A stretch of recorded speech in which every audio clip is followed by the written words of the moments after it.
જય શ્રી કૃષ્ણ, નમસ્કાર, પ્રણામ, સ્વાગત છે તમારું અમારી આ યુટ્યુબ ચેનલમાં।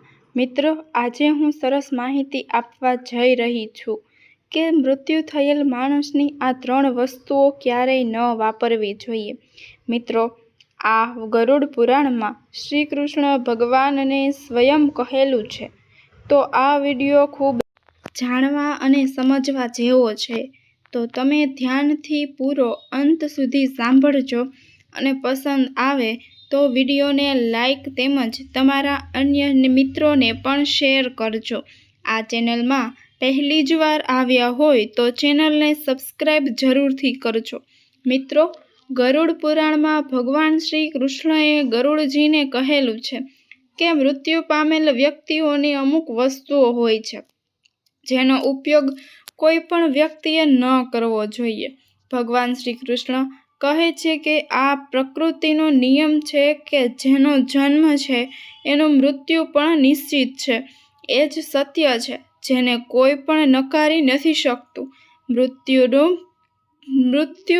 મનુષ્યનું મૃત્યુ નજીક આવવાથી મનુષ્યને તેના શરીરનો ત્યાગ અવશ્ય કરવો જ પડે છે અને શરીરની સાથે એ વ્યક્તિ બધી જ શારીરિક વસ્તુઓનો ત્યાગ કરી દે છે। એટલે મનુષ્ય મૃત્યુ પછી મૃત્યુલોકની કોઈ પણ વસ્તુ સાથે લઈ નથી જઈ શકતો।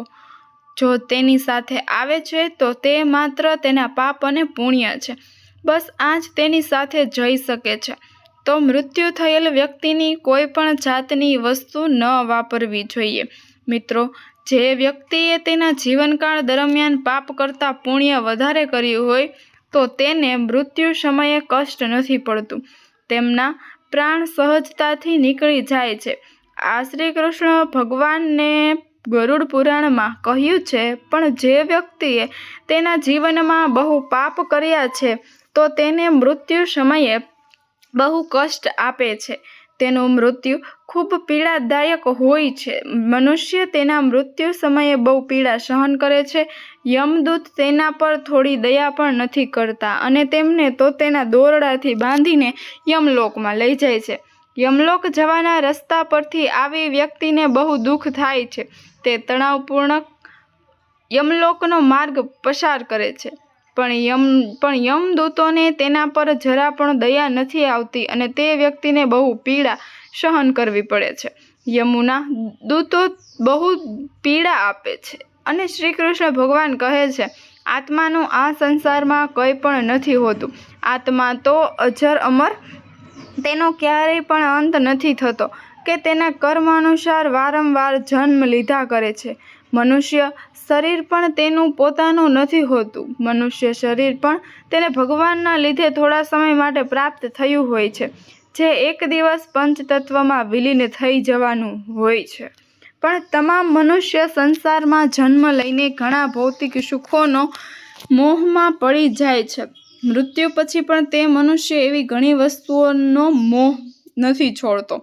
શ્રી કૃષ્ણ ભગવાન કહે છે, જ્યાં સુધી મનુષ્ય સંપૂર્ણ શારીરિક વસ્તુના મોહનો ત્યાગ કરીને સંપૂર્ણ રૂપથી ઈશ્વરને જ્યાં સુધી અપનાવી નથી શકતો ત્યાં સુધી તે અલગ અલગ યોનિમાં જન્મ લીધા કરે છે અને પૃથ્વીલોક ઉપર ભટક્યા કરે છે। જ્યાં સુધી તે ભગવાનને સંપૂર્ણ રીતે નથી અપનાવી શકતો એ માટે આ મોહમાં પડેલો મનુષ્ય ક્યારેક આવી ઘણી વસ્તુઓને એટલો બધો વધારે વર્ષ થઈ જાય છે કે તે મનુષ્ય માર્યા પછી પણ મૃત્યુલોક પર જે વસ્તુ હોય છે એમાં એનો જીવ રહે છે અને તે મૃત્યુલોક પર ભટક્યા કરે છે।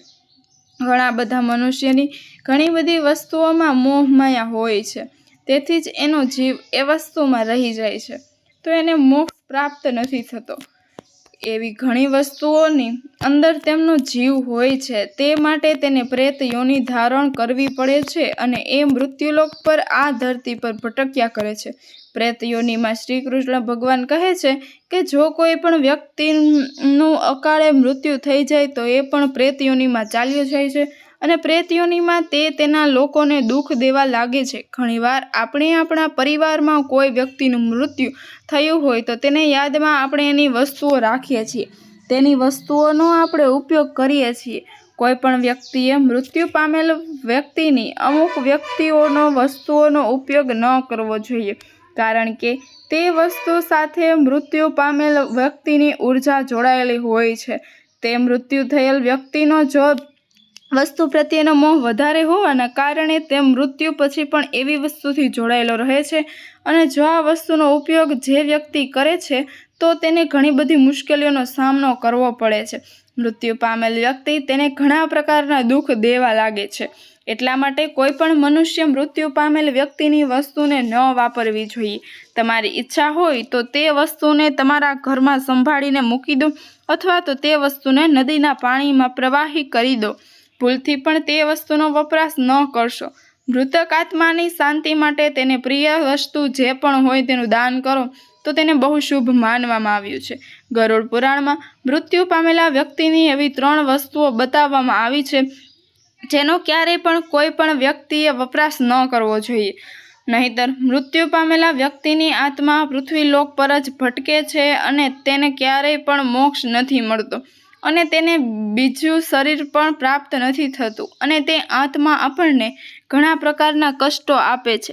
શ્રી કૃષ્ણ કહે છે કે જ્યારે પણ મૃત્યુ પામેલ વ્યક્તિને પ્રેત યોનિ મળે છે તો તે તેના પરિવારને હેરાન કરે છે, દુઃખ આપે છે, તકલીફ આપે છે, માટે તેની વસ્તુઓનો ઉપયોગ ન કરવો જોઈએ. આજે આપણે જાણીએ કે આ 3 વસ્તુ કઈ છે. તો સૌથી પહેલાં હું એ કહેવા માંગીશ કે મૃત્યુ પામેલ વ્યક્તિનો ફોટો ક્યાં લગાવવો જોઈએ. શાસ્ત્રો અનુસાર બધા જ લોકો તેના પૂર્વજોના ફોટા ઘરમાં જરૂર લગાવે છે, અને મિત્રો લગાવવો પણ જોઈએ. તેને બહુ શુભ માનવામાં આવે છે. પોતાના મૃત્યુ પામેલ પરિવારના કોઈ પણ વ્યક્તિ હોય એ વ્યક્તિનો ફોટો બનાવતી વખતે એક વાતનું ખાસ ધ્યાન રાખવું કે તેનો ફોટો દુઃખી અવસ્થામાં અથવા દુઃખની અવસ્થામાં ન હોવો જોઈએ, અને તે હંમેશા હસતા મુખવાળો હોય તેવો દેખાવો જોઈએ.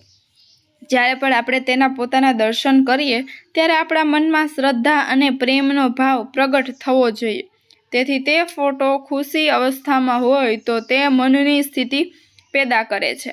માટે પૂર્વજોનો ફોટો બનાવતી વખતે એ ખાસ ધ્યાન રાખવું કે તે આ સંસારમાં નથી, અને તે ભગવાન પણ નથી, અને તે મનુષ્ય પણ નથી, માટે તેમનું સન્માન કરવું જોઈએ, પણ તેમની સાથે ક્યારેય પણ દુઃખ અને ગુસ્સાની ભાવના પ્રગટ ન કરવી જોઈએ, નહીંતર તમારા પિતૃદેવ દુઃખી થાય છે. એટલે કે શ્રાદ્ધ દિવસો સિવાય એમનું સ્મરણ અને પૂજા ન કરવી જોઈએ.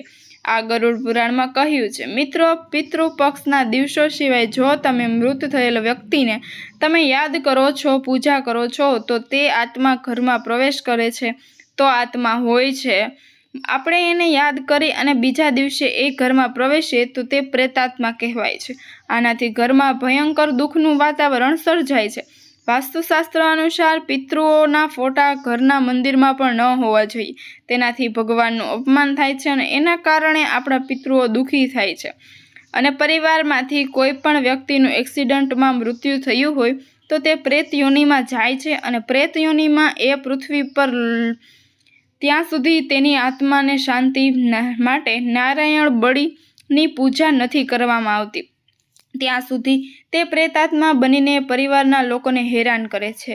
તેનો ફોટો પણ ન લગાવવો જોઈએ. પિતૃપક્ષના દિવસે એમનું શ્રાદ્ધ પણ ન થવું જોઈએ. આ શ્રી કૃષ્ણ ભગવાને ગરુડ પુરાણમાં કહ્યું છે કે પિતૃઓના ફોટા હંમેશા ઘરમાં ઉત્તર દિશામાં લગાવવા જોઈએ. એનાથી તેનું મોઢું દક્ષિણ દિશા તરફ રહે. આ સિવાય બીજી કોઈ પણ દિશામાં પિતૃઓનો ફોટો લગાવવાથી અશુભ માનવામાં આવ્યું છે. ખાસ કરીને ઈશાન દિશામાં તો પિતૃનો ફોટો ભૂલથી પણ ન લગાવવો જોઈએ.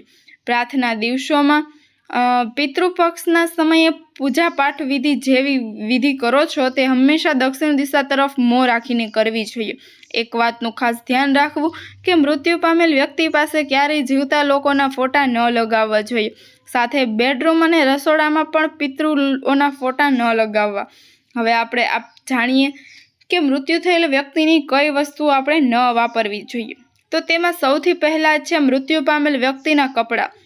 ગરુડ પુરાણ અનુસાર મૃત્યુ પામેલ વ્યક્તિના કપડાં ક્યારેય પણ ન વાપરવા જોઈએ, અને ભૂલથી પણ તેને ન પહેરવા જોઈએ. આમ કરવાથી મૃત્યુ પામેલ વ્યક્તિના આત્માને દુઃખ થાય છે અને મૃત્યુ પામેલ વ્યક્તિની જે આત્મા હોય છે એ વ્યક્તિ સાથે તે વસ્તુઓનું જોડાણ હોય છે. જે તે કપડાં પહેરે છે તેને મૃત્યુ પામેલ વ્યક્તિ તેને જ હેરાન કરવા લાગે છે અને જે કોઈ તેના કપડાનો વપરાશ કરે છે તો તે વ્યક્તિ માનસિક અને શારીરિક રીતે નબળો પડી જાય છે. એ વ્યક્તિને મૃત્યુ પામેલ વ્યક્તિની ઉર્જાનો અહેસાસ થવા લાગે છે. એટલા માટે મૃત વ્યક્તિના કપડાં ક્યારે પણ ન પહેરવા જોઈએ. મૃત્યુ પામેલ વ્યક્તિના કપડાને કોઈ સાધુને દાન કરી દેવા જોઈએ, જેનાથી તેની આત્માને શાંતિ મળી રહે છે. બીજી વસ્તુ છે મૃત્યુ પામેલ વ્યક્તિના ઘરેણાં. ગરુડ પુરાણમાં કહેવાય છે કે મૃત્યુ પામેલ વ્યક્તિના ઘરેણાં એના કપડાની જેમ જ ઉર્જાનો સ્ત્રોત હોય છે. મૃત્યુ પામેલ વ્યક્તિના ઘરેણાંથી તેને ખૂબ લગાવ હોય છે. એ વ્યક્તિને વધારે પડતો લગાવ હોય છે, કેમ કે ઘરેણાં બધા જ વ્યક્તિ પોતાને સુંદર દેખાવા માટે ધારણ કરે છે અને ઘરેણાં કોને વાલા ન હોય. ગરુડ પુરાણમાં શ્રી કૃષ્ણએ દર્શાવ્યું છે કે જે વ્યક્તિનું મૃત્યુ થઈ જાય અને તેના ઘરેણાં કોઈ બીજા પહેરે છે તો ત્યારે તે એવું મહેસૂસ કરવા લાગે છે મૃત્યુ થયેલ આત્મા તે વ્યક્તિને હેરાન કરે છે. જો વ્યક્તિ તેના ઘરેણાં પહેરે છે તો તે આત્મા મોક્ષના રસ્તે ન જતા તે વ્યક્તિ મૃત્યુ પામ્યો છે તે મોક્ષના રસ્તે નથી જતો અને આ મૃત્યુ લોકમાં જ ભટક્યા કરે છે, તેના પરિવારને હેરાન કરવા લાગે છે. એટલા માટે મૃત્યુ પામેલ વ્યક્તિના ઘરેણાંનો વપરાશ ક્યારે પણ ન કરવો જોઈએ. મૃત્યુ પામેલ વ્યક્તિના ઘરેણાંને ઓગાળીને નવા બનાવી લેવા અથવા તો તેને મંદિરમાં દાન કરી દેવા, પણ એને વાપરવા ના જોઈએ.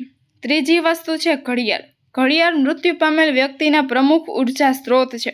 ગરુડ પુરાણમાં ઘડિયાળ વિશે કશું કહેવામાં આવ્યું નથી, પણ ઘણા બધા જ્યોતિષ શાસ્ત્રમાં કહેવાયું છે કે મૃત્યુ પામેલ વ્યક્તિની ઘડિયાળ પણ એની સાથે જોડાવાનું કાર્ય કરે છે, તેને ઉર્જા આપે છે, કેમ કે ઘડિયાળ તે વ્યક્તિની સાથે જીવનભર જોડાયેલી રહે છે અને તેના સમયમાં નેતૃત્વ કરે છે. એટલા માટે તે વ્યક્તિના મૃત્યુ પછી તેના સમયનું અંતર થઈ ગયા હોય છે. એના કારણે જીવિત વ્યક્તિએ ક્યારેય મૃત્યુ પામેલ વ્યક્તિની ઘડિયાળનો ઉપયોગ ન કરવો જોઈએ. એવા મૃત્યુ પામેલ વ્યક્તિની ઘડિયાળને હંમેશા દાન કરી દેવું જોઈએ, એ જ શ્રેષ્ઠ માનવામાં આવ્યું છે. તો મિત્રો, આજે બસ આટલું.